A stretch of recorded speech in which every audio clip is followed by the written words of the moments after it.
Good morning, and congratulations to Beyonce for winning Album of the Year. I know the Beehive watches these videos a lot, so congratulations to her for finally winning Album of the Year.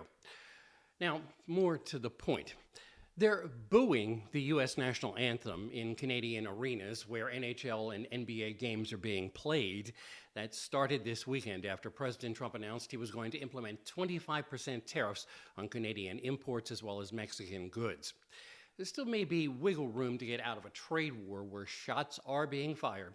Since the U.S. tariffs don't take effect until tomorrow, Trump is expected to speak with Canada's Trudeau today. Look for a quick hike at the pump, as gasoline makers like to get ahead of the curve, especially when raising prices. Should this all go through, the U.S. may be the largest producer of crude oil in the world, but due to grade requirements for some petroleum products, there will be a 10% tariff on what comes in from Mexico and Canada. And what comes in from Mexico a lot this time of year is fresh produce, and the supermarket is where, if these tariffs linger, American consumers will see price increases fastest.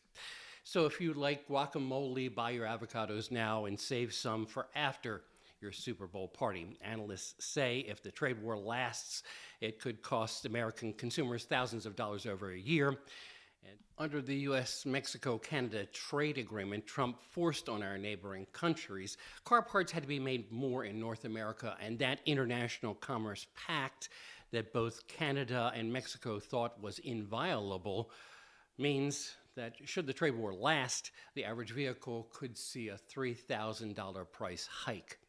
Now, to be clear, Trump says Mexico and Canada must do more to secure the border and prevent the flow of fentanyl into the U.S. Chinese goods would be levied an additional 10% tariff because of the fentanyl thing.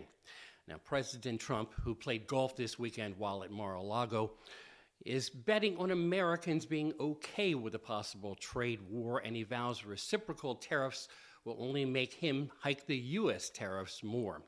Trump wrote in a Sunday morning Truth Social post in all capitals, quote, "This will be the golden age of America.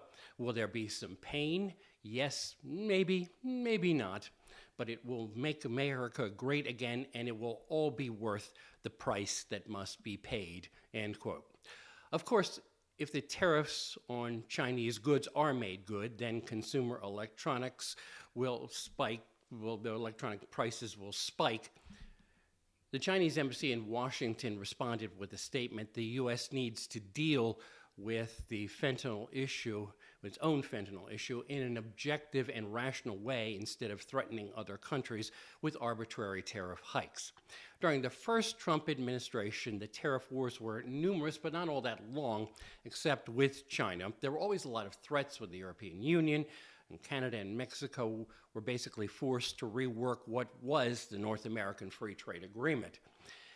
To slightly more favorable terms to the U.S., by the way. The retaliatory threats were always interesting and seemed a major target was U.S.-made bourbon. That was designed to get the attention of then Senate Majority Leader Mitch McConnell's attention. And however, the biggest losers in the first Trump administration's trade wars were American farmers.